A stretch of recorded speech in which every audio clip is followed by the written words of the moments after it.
NFL Week 6 has been for the National Football League, and most importantly, the NFC East. Welcome, ladies and gentlemen, the NFC East report right here. The Pain Train, Preston Quinn. Some of you know me as, some of you know me as Brandon Bailey. Either way, hit like, hit subscribe, and let's get this out there. Let's pump those subscriptions up, and let's let everybody know what's going on in the most storied division of the National Football League. Now, we're going to get started this past Thursday night. We were treated to Tampa Bay rolling into Philadelphia. We got to see, which didn't end up being much of a game, even though Philly kind of did come in there in the end and try to do something. But when you let Tom Brady drop 34 of 42 for 297 yards, 2 touchdowns, and a pick, and you let Fournette run up on you like he did for another 2 touchdowns, and then your quarterback, and I see people defending this, and there is no defense. 12 of 26, you're below 50% against a depleted Tampa Bay secondary. Everybody blaming the coaching. That's fine. That's fine. They don't want to run the ball. But your quarterback's going to have to find somebody open against a defense that basically got practice squad members out there. 115 yards for Jalen Hurts. Probably had more yards and pass interference penalties than he did throwing the dang on ball. 1 touchdown and another pick. Jalen Hurts is not the answer, and he won't be the answer. I'll put my money on that. So Philadelphia drops to abysmal 2-4, just about ruining their season. Zach Ertz is no longer a Philadelphia Eagle, ladies and gentlemen. Gone to Arizona. Philadelphia picked up a marginal defensive player, and I believe a 6th-round pick for poor Zach Ertz, who did everything he could and gave everything to the city of Philadelphia, and they spit in his face, just like the Philadelphia Eagles would do.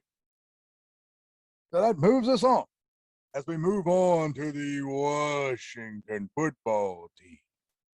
Patrick Mahomes and the Kansas City Chiefs rolling in. They come into Landover, Maryland.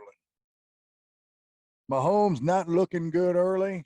Washington actually having a lead at the half. 13-10. Taylor Heineke and the scrappy Washington football team got Mahomes down 13-10. I actually seen on Facebook. Let's go. My God, the defense is back. The defense is back. That, the glee for me when I started to see the hope come back. Because before the game started, there was no hope. Patrick Mahomes is going to destroy us. But then Washington went out there and they a little bit of fire, a little bit of hope. Oh, went out there and got obliterated in the second half and dropped another one, 31-13, allowing Patrick Mahomes to go 32 of 47 for 397 yards and 2 unanswered touchdowns there after throwing 2 picks early. Taylor Heineke continues to disappoint me, as I expected bigger and better from him and Scary Terry against the worst defense in the National Football League, the Kansas City Chiefs, the worst defense in the National Football League. Taylor Heineke, 24 of 39 for 182. That's right, a $182, 1 touchdown, 1 interception. Taylor Heineke got to step it up. Your running game did okay in the first half. After that, stuffed. It was on you, Taylor Heineke. You. And you dropped the ball. Thus, the Washington football team drops to 2-4 right here, week 6. 2-4 for the Eagles, 2-4 for the Washington football team, which then brings us to the New York Football Giants. Arguably the worst team in the National Football. I don't think so. I think maybe Miami or Jacksonville or the Jets. Maybe. I think the Giants might be able to beat those teams. regardless, they let Matthew Stafford come out there and drop a 22 of 28, 251 yards, 4 touchdowns, and a pick. I'll take that stat line all day long. I don't want my quarterback to have to throw every week for 400 yards. If he has to do it because they stopped the run is one thing. Matthew Stafford didn't care. Destroyed. 4 touchdowns, 1 pick. Daniel Jones comes out in 29 of 51, 242 yards, not a deckgum touchdown to throw, and 3 picks. And you know what those 3 picks got you, my friend? Oh, Daniel Jones, you are the brute player of the week. You stunk so bad that we're going to have to splash some brute on you to see if it can make you smell any better. Brute may be the only thing strong enough, ladies and gentlemen. Brute splash on may be the only thing strong enough so that Daniel Jones don't smell like absolute ass for the rest of the season. Now we move on. We want to talk about the scentsy play of the day.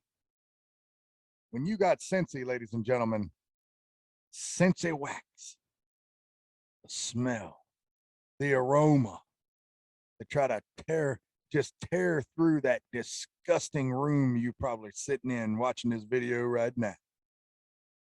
The Cincy play of the day, the NFL Week 6 for the NFC East report, Dak Prescott with the winning touchdown to CeeDee Lamb in overtime after running the option, well, not even the option, play action pass, and then rolling out to his right and hitting CeeDee Lamb, who basically walked it into the end zone and even waved bye to the defender.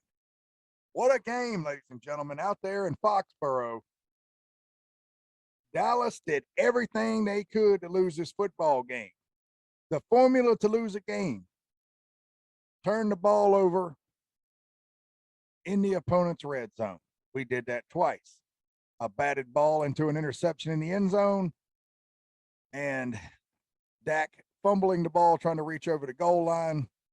Heck of a play by New England. We won't discuss the fact that he was actually in on the play before that, so that should have never happened. But here nor there, referees are going to do that to you sometime. You got to live with that. Dak Prescott, 36 of 51. Why did he have to throw the ball 51 times? Because Bill Belichick went in and said, you're not going to run the ball on us. Belichick always takes away what he thinks is your strength, and Dallas' strength's been running the football. They still ran the ball for 4.7 yards a carry. Maybe it's 4.1. I could be wrong. Regardless, Zeke and Pollard, identical on that. Zeke did get over 60-something yards rushing, but New England decided that was what they were going to stop. And in turn, Dak Prescott drops 36 of 51, 445 yards, 3 touchdowns, and a pick. Mac Jones, who's playing like Dak Prescott when Dak Prescott was a youngster with the dinking and dunking and the security throws. I was wondering if he was even going to get an incompletion, but it's really hard to incomplete a pass when you don't throw him more than 5 yards.